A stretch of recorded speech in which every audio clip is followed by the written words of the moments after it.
wabarakatuh. Tujuan video ini saya buat untuk menjawab soal tugas akhir dari kurikulum pendidikan Islam, yang mana saya mengambil poin yang pertama, yaitu jelaskan sejarah perkembangan kurikulum pendidikan Islam dari masa klasik hingga kontemporer, serta bandingkan antara kurikulum tradisional dengan kurikulum modern dan apa kelebihan dan kelemahannya. Nah, kita lihat dari sejarah perkembangan kurikulum pendidikan Islam dari masa klasik, yaitu terjadi pada abad ke-7 hingga 13 Masehi.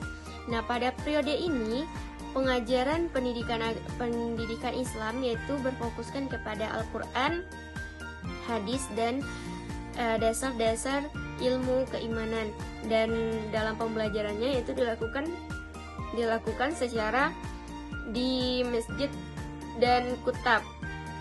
Pada periode ini kurikulum hanya terpusatkan kepada ilmu nakliyah, yaitu seperti tafsir, hadis, dan fikih. Selanjutnya pada masa pertengahan. Pada masa pertengahan ini terjadi pada abad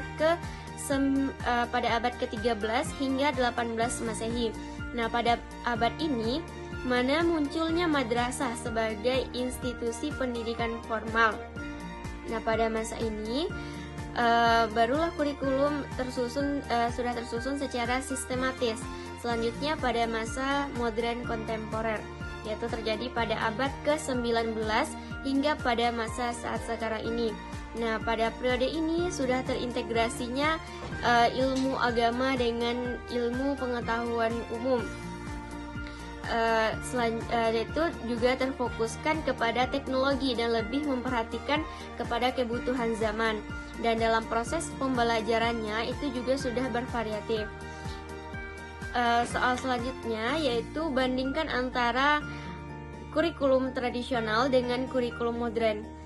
Pada kurikulum tradisional yaitu hanya berfokuskan kepada pengajaran ilmu-ilmu Islam klasik, contohnya seperti Al-Quran, hadis, bahasa Arab, dan lain sebagainya. Nah, di dalam pengajarannya juga sistemnya itu hanya non-formal dan fleksibel. Sementara pada kurikulum modern itu sudah terintegrasi antara ilmu agama dengan ilmu umum, ilmu pengetahuan umum, contohnya seperti sains, teknologi, dan keterampilan praktis. Kita lihat dari selanjutnya yaitu dari kelemahan dan kekurangan dari kurikulum tradisional dan kurikulum modern. Kurikulum tradisional kelebihannya yaitu lebih ke berpatokan kepada terhadap ilmu-ilmu Islam klasik, ilmu-ilmu keislaman. Nah, juga lebih menguatkan pembentukan karakter dan akhlaknya itu juga lebih kuat. Nah, dalam kekurangannya di sana cenderung dalam proses pengajarannya itu hanya cenderung kepada satu arah, serta kurang responsifnya terhadap perkembangan zaman. Nah, kita lihat dalam kelebihan dan kekurangan dari kurikulum modern. Dalam kelebihannya yaitu sudah terintegrasinya antara ilmu agama dengan ilmu umum, dan dalam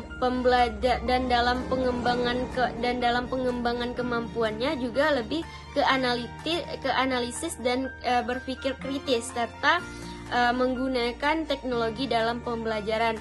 Nah, dalam kekurangannya di mana tantangan serta menjaga bagaimana pendidikan